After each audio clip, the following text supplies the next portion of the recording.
Jayson Tatum doesn't just play, he starts against South Sudan. But the real story in this one, Derrick White. Let's talk about it right now on the Locked On Celtics podcast. Thanks to Blockbuster brand, it's holiday season. Drop Jrue in the mix, and 3 from KP. No, we not on the Knicks. Flushing competition like Al on Giannis. Juice and Big Juice, still Beantown's finest. Banner 18 going up in the rafters. Watch the C's game in Locked On after. Karalis on the breakdown, clutch like a tip from D. White on the breakdown. John on the mic, documenting domination. Matter pen a back bay, it's all C's nation. Rain and J's how we started, raising banners, how we finish. Locked On Celtics pod, home of the winners. Peace. Hey there, welcome back to the Locked On Celtics podcast. We're right here on the Locked On Podcast Network. We like to say it's your team every day, but this is the last week of Monday through Friday every day. August and September will be 3 days a week, so almost every day. Still tons of podcasting, more than you're gonna find anywhere else. So make sure you're subscribed wherever you get your podcasts. Watch the show on YouTube, get into that comment section. Let me know what you're thinking. If you don't know who I am, I'm John Karalis. Used to play a long time ago in a galaxy far, far away. Now I'm a beat writer. I cover the Celtics for Boston Sports Journal. I've also written Built Different, a commemorative book celebrating the Celtics' 18th banner. Check that out. Wherever you find your books, it's probably there. Today's show is brought to you by FanDuel. Make every moment more at FanDuel. This summer, FanDuel is hooking everybody up, every single customer, with a booster bonus every day. So there's something for everybody every day, all summer long. Visit FanDuel.com to get started. Today, we're talking about Team USA. We're talking about Jayson Tatum. We're talking about Derrick White, Jrue Holiday, all of that. And we're talking about it with our buddy, Tom Westerholm. Tom, what's going on, man? What's up? How you doing? Hey, I'm doing all right. You know, just living a volleyball-free life over here. How about you? Well, I now, as of today, and my team's loss, really just terrible loss. Should not have happened in the semifinals. I also am living a volleyball-free life. It's not the way I wanted to go out, but it's you don't always get to choose, unfortunately. So yeah, we'll. You don't always get to choose. You don't always get to choose players when they get to play for maybe an Olympic team. Maybe. So Team USA, South Sudan, Team USA won pretty easily. It was close. You know, South Sudan, to their credit, didn't go away. I think this is indicative of the Olympic basketball. Before we get to all this other stuff, just to give a quick shout out to South Sudan. In any other year, well, I shouldn't say any other year, but in prior years, a USA South Sudan matchup would have just been like, okay, the USA is going to win by 50, and that's the end of the story. To the fact that this wasn't even a 20-point win is indicative of, first of all, South Sudan playing their butts off, and give them a ton of credit. Give Luol Deng a lot of credit for financing this, and I'm so like, it's such a great story. They are literally, they were talking about it that this could be a movie, and absolutely somebody should make this a movie. Absolutely. And maybe these guys could all play themselves in the movie so they can raise some money to pay for stuff. But credit to them. There's a bunch of fringe NBA guys. Wenyen Gabriel was in Celtics camp. I remember Massachusetts. Not native, but former Massachusetts and former. He was around. Yeah. He has local ties. Yep. And he's so proud. I talked to him about the South Sudan. At that point, they had qualified for the Olympics, and he's just so proud. So shout out to them. Yeah. And so it took some effort, and it's going to take some effort for Team USA to win gold. Like, this is just, it's no longer a given. Yeah. If they're not giving their full effort. They lost the second half against South Sudan. They lost it by 2, mostly because in the third quarter, they just didn't play their best, and South Sudan made their run. Good for them. But let's start with the whole controversy before we get to Derrick White, because Derrick White to me is the story. Yeah. Let's start with this controversy, which at the end of last night's podcast, we were like joking around that Jayson Tatum's going to play 35, 40 minutes. Yeah. And when Steve Kerr started him, I texted you. I'm like, oh my God, Tatum's starting. I was waiting. I was praying for like a 33-minute game or something out of Tatum so we could sit here and be like, I cannot believe that he overcompensated and we get this now. I was so expecting it. But Tatum, 17 minutes. He started. Good decision. I think good decision to start him and Anthony Davis. Yeah. Good decision. Very switchable. Joel Embiid is the only player who did not play. Good decision. Because Embiid has been kind of slow and he's not been the best fit here, and I'm okay with Embiid not playing. Although I still agree with Charles Barkley's point. Like, don't waste these guys' time. Like Embiid probably should have gotten some time somewhere along the way because he's Joel Embiid and he made the commitment to Team USA. But a lot for me to throw out at you at the beginning, but the culmination of all of this is Tatum played 17 minutes. He was okay. He was a -4 in a 17-point win. So it was fine. Controversy's basically done. Yeah, controversy over. Very funny that it was just like, that we.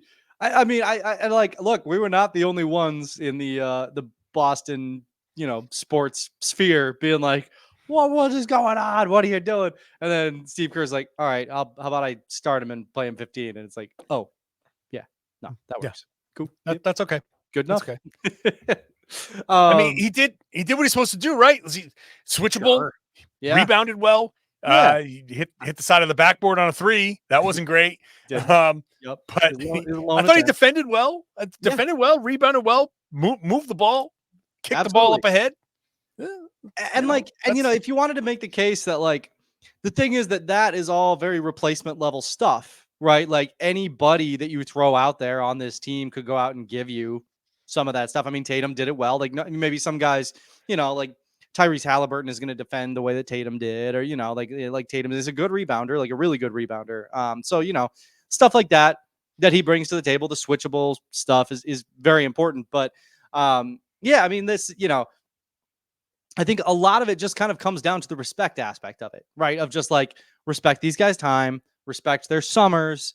If they're going to come play for you in the Olympics, get them on the floor. And like to your point with Embiid, I mean, it's interesting, right? Because Embiid was not part of the reason that South Sudan was in the friendly that these teams played, right? Like he was not a positive contributor in that game. And that's right. This was a much easier win for the Celtics for Team USA. I mean, it's like it made some sense here. So I don't know. I mean, I think it would be really beneficial for Steve Kerr to make sure that everybody gets on the floor every game if possible. Is that really impossible to do? But one way or the other, I mean, it's funny to look at to kind of have this whole conversation about Tatum. Everybody's all angry and worked up about it. And then Tatum plays, and it's just, oh yeah, on this Team USA team full of all-stars and all-NBA guys, literally everybody on the team, with maybe the exception of like LeBron James, is kind of just replacement level, right? Like when the water is this high, like it's just kind of goes around the same mark the whole time. And Tatum, to his credit, has downplayed everything. Yeah. And this was his first time kind of talking about it. What we'll do is we'll read the quote, take a break, we'll come back on the other side, we'll react to the quote. And this comes from Gary Washburn of the Boston Globe. He tweeted this out. Tatum says, "It's a unique situation, and it's not about one individual player. The competitor in you wants to play, obviously, but I'm not here to make a story making it about myself. We won. I was just glad to get back out there and play again today. There was a lot of chatter over the last few days, but I was in good spirits. I had a good attitude about it. I'm not holding any grudges or anything." That's the Tatum quote. We'll take a second here to digest that. We'll come back and we'll react to the Tatum quote before we get into Derrick White, and all the real fun stuff. Today's show is brought to you by FanDuel. FanDuel is helping you make every moment more this summer. Sports have been, winding down. It's not as crazy, as hectic, but they've got something for everybody. All you got to do is open up the app. You can dream up your bets anytime you're in the mood. All summer long, FanDuel is hooking up every single customer with a boost or a bonus. You get one daily. So there's something for everybody all summer long. Head on over to FanDuel. I got Olympic odds here. Greece, my guys, Greece. Oh, they're underdogs against Australia. They're probably not going to make it through, which is good news for the Milwaukee Bucks. USA is going to take on Puerto Rico on Saturday morning. Team USA is 31.5-point favorites over Puerto Rico. So, okay, sure. If you want to lay some money down on that, go for it. Go to FanDuel.com and have some fun there. Use the tools that they have so you can gamble responsibly. Set your limits, set your budget, set, all of that because you don't want to overdo it. They don't want you overdoing it either. Take your disposable income, have some fun with it, and enjoy some time there on FanDuel. It's the official sports betting partner of Major League Baseball. Thanks for making Locked On Celtics your first listen every day. Go check out Locked On Sports today, streaming 24/7 on YouTube, the free Amazon Fire TV channels app. All the big stories, all the big talk, none of the fake arguments. It's all real stuff. So check it out. Leave it on all day long if you want. It's a great way to get caught up on all the big stories in the sports world. Okay, so once again, the quote from Jayson Tatum, basically saying, look, it's a good team. I wanted to play. I'm happy to play, but I've been fine about it, so it's not a big deal. Very Tom Tatum thing to say. I never expected Tatum to seek out Gary and be like, "Hey, Gary, look, let me just say all of these expletive deleted things about Steve Kerr. Get these quotes down and run with those." No, he was always going to say something like this. Doesn't change the motivation part of it for me. He should be motivated by a DNP. All of the stuff I've said in past shows is something that he should harbor privately.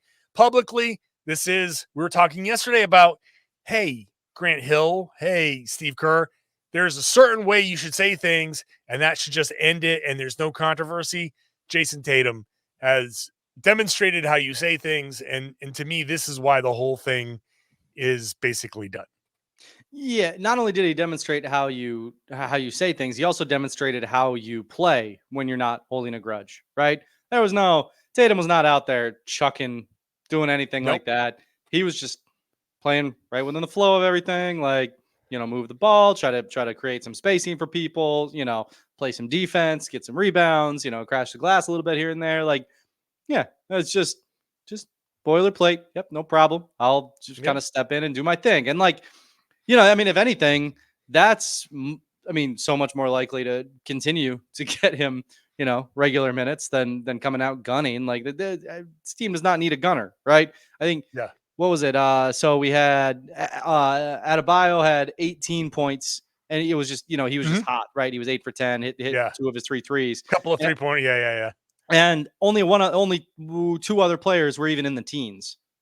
You don't need to have big stat lines. You don't need to show out in these games. You just need to let your talent, be a part of the talent that will overwhelm the other team. And that's what Tatum did, but just be part of this enormous, Team USA tsunami that just kind of washes over everything and he's got so much talent. Just ride it.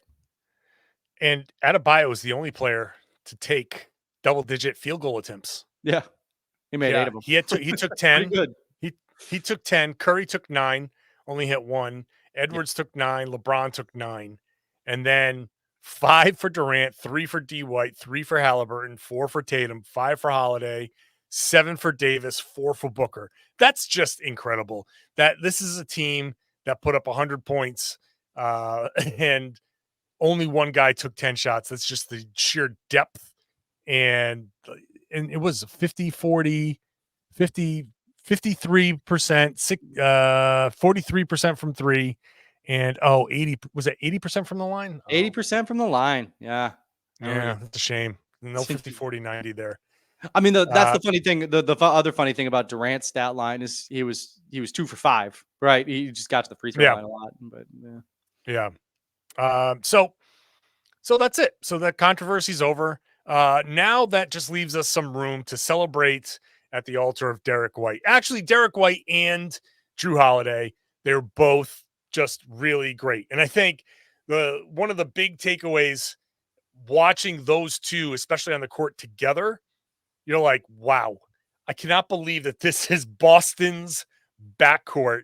And no wonder they were so good, because these two guys just do everything, all of the little things. And then if you need them to hit some shots, Derrick White, 3 of 3 from 3, Holiday, 2 of 5, 1 of 3 from 3.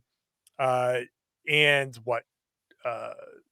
2 assists for him, an assist for Derrick White, 3 steals for White. 3 steals for Derrick White. Yeah. Yeah. Holiday, for some reason, doesn't have a steal there, but it felt like he forced at least some misses in there, and one block each, but it felt like challenges all over the place for those two. Yeah. Just menaces. But Derrick White, I think because we all know what Holiday is and have known what Holiday has been and what he's meant to the Bucks, the Celtics, and Team USA.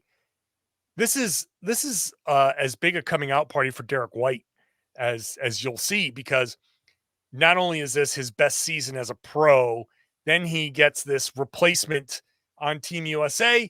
There's controversy around that and Jaylen Brown and all that stuff. And then he just shows up and it's like, well, this is exactly the basketball decision that they needed to make. This is exactly Derrick White. He's made it so the extension that he signed with the Celtics is maybe Brad Stevens' most brilliant move, because it locked him up before he can go out and get tampered with, because the way he's playing over there, like, that is every team. And it doesn't matter who, every team, even the tanking teams, are going to be like, no, if we have the opportunity to get Derrick White, we should get him. That's I say that knowing that the Spurs got rid of him specifically to tank and they got Wembanyama. But Derrick White is so damn good that you cannot pass up an opportunity to have him on your team. And thankfully, the Celtics locked him up before he went and kind of, he'd already proven it, but he's like double proving it. Yeah, I mean, it's really kind of been the summer of him, right? Because it's like there's been so many opportunities on national TV to just be like, yeah, that guy is awesome, and like, you know, it's fun on Team USA because, you know, on the Celtics team, you look at him and you know he's a plug and play guy. You know he's like, you put him in any situation and he's just gonna just elevate the whole thing. Like, you know that, but. On this Team USA team, that's what's so striking to me about the Olympics for him, is like, he's doing it when all the talent is this high. Like, he has found a way to elevate a team with LeBron James, you know, Kevin Durant, Anthony Davis, Devin Booker, Steph Curry, Jayson Tatum. Like, he is making that team better. That says something, you know, like that speaks to how good you are, how just like how versatile you are, that you can do it. Like, this team shouldn't need to be elevated. And here comes Derrick White, just like, yeah, I can make you better. And sure enough, he does. Like, I think one of the things that is so impressive to me about both him and Jrue Holiday that I don't think gets talked about quite enough is like all the physical stuff, you know, like Derrick White is such an athlete. He's so smooth, and like his, like, I don't know, his running style doesn't necessarily make him look like he's super fast, but he's fast. He's everywhere all the time. He's you know, he's so tall, really bouncy. And then like Jrue Holiday is just, you know, same thing, right? Like, he's so strong, but he's so smooth. He moves so well on the defensive end. Like, these guys are so physically gifted in ways that I don't think always gets talked about enough. But like, you know, when you see them, I mean, honestly, when you watch them closely in any game, but it's impressive, man. I mean, they're awesome. It's the gist of this. It is fun to just watch Derrick White, just watch Yeah. Jrue Holiday. If you can just, I mean, after you watch a game, or if you want to go back, or if you just want to have some fun on a few possessions, just keep an eye on Derrick White and just watch all of the little things he does. And Holiday, same thing. Holiday, the way he navigates screens. I said this during the season. I wish I did anything as well as Jrue Holiday navigates screens, because that's just impeccable. The timing, the body, the placement, the footwork, the physicality, just how smart you have to be to understand what they're trying to do, how they're trying to do it. These guys are experts at setting picks at certain angles, and almost every single time he's just through it. You're like, how did he travel through my body? How did this happen? It's like a glitch on a video game. You're like, no, I set the screen and he went right through me. I don't understand it. Throw the controller.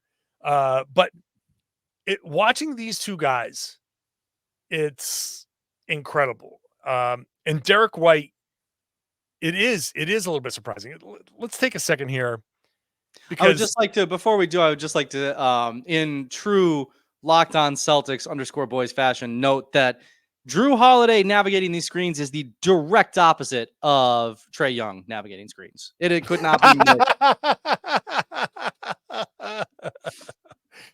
Yes, that's a great way to put it. Okay, I like that. Mic drop.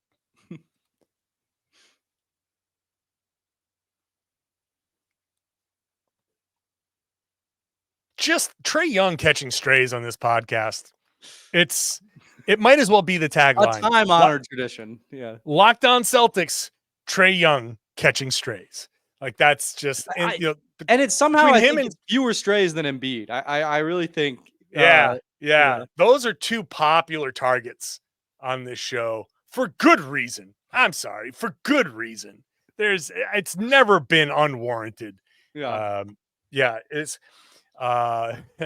Flypaper would be the nickname I have for Trae Young, because that's how much he sticks to screens. It's just like, and he's just it's tough. It's a tough watch, man.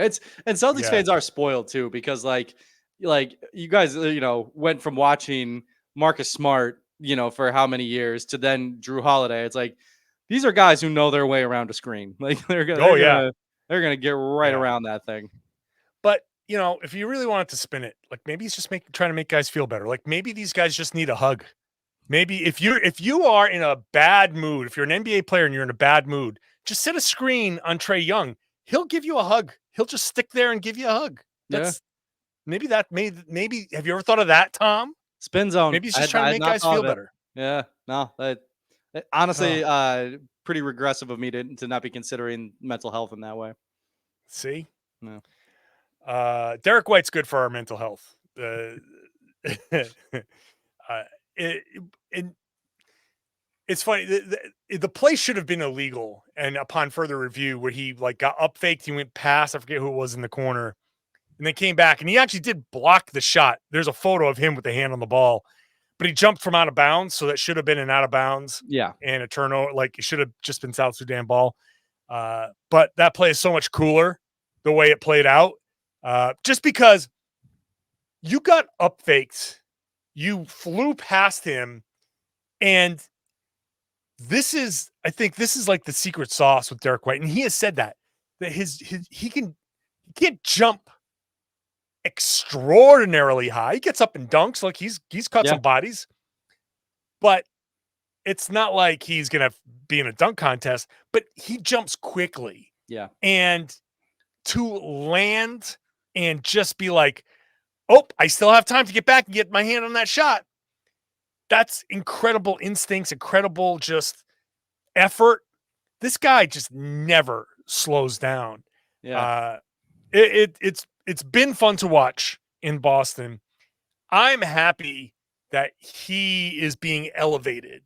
Like, you remember the quote that he said, during the finals of Holiday could have come in and been like, I'm Jrue Holiday. And he'd be like, yeah, 100%, you're Jrue Holiday. And just like, but now Derrick White is getting to that point where he can walk in and be like, I'm Derrick White. And some rookie's going to be like, yeah, 100%, you're Derrick White, Derrick man. White. Yeah. You are Derrick White. You, whatever you need, sir. Like I think this summer has elevated the finals run. The last couple years, but this summer especially, yeah. Yeah. When you get to like June and July, the finals and Team USA, it's just everybody has you can't even joke on Twitter anymore. I know people will, but you should be shut down pretty quickly. Derrick White is absolutely elite, an elite defender, and he is at that Holiday level. He should be, for the next few seasons at least, a mainstay on that all defensive team. For sure. There's an interesting, I don't know if you remember this. It was like, it had to have been like 10 years ago at this point, because it was like more even maybe, because it was Wade and LeBron. But there was this like sort of, and I can't remember who wrote it, but there was this kind of like sciencey exploration of their gait and like how LeBron ran and landed on like the balls of his feet. And so he got injured less. Whereas Wade ran and landed on his heels and he got injured more. Oh yeah. Yeah. Like there was this whole thing about it. It's very interesting because like Derrick White, I've never seen somebody run more on the balls of his feet than Derrick White does. Like he's like every step that he like lands on, it almost looks like a shuffle sometimes. But no, maybe no coincidence. The guy can just keep playing and playing and playing, and he's healthy and he's moves well. And yeah, there's something to that science. Yeah. That's absolutely true. I remember when I was younger, I was very much a heel striker when I ran. Me too. And then I learned that if you run on the balls of your feet and kind of like imagine like there's constantly like a log rolling at you, like you're like Donkey Kong or something. That's a very current reference. Yes. And you're constantly kind of like landing on the balls of your feet. I went from like barely being able to run 3 miles to running the Falmouth Road Race, which is like 7 miles. And I did I've done some really long kind of runs, not anymore, not now, but I would say, yeah, like I was well into my 40s running like long distances, just because when you land on the balls of your feet, just everything's in line, your body, the natural kind of shock absorption and all that stuff. You get to the muscles do what they're supposed to do, the tendons and everything does what it's supposed to do. Yeah. So yeah, when if there's some physiology behind Derrick White, the way he runs, yeah, that's 100%. Like, and you're spring loaded at that point because you're constantly on the balls of your feet.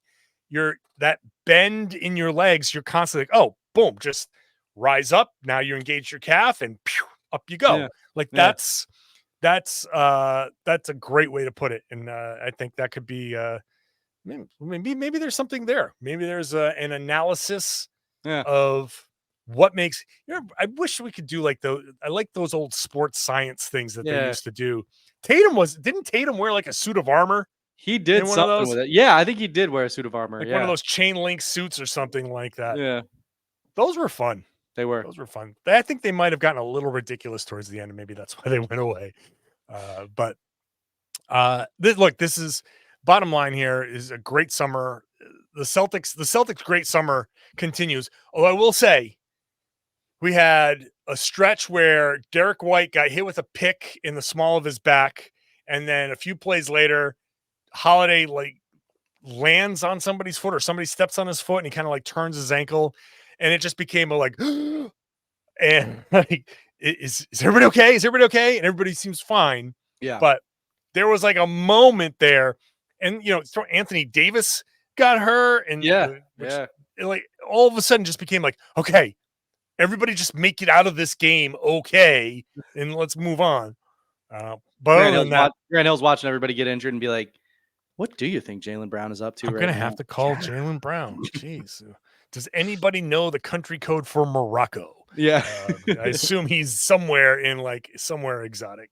Yeah, can somebody the sanctuary? Does anybody have the landline for the sanctuary?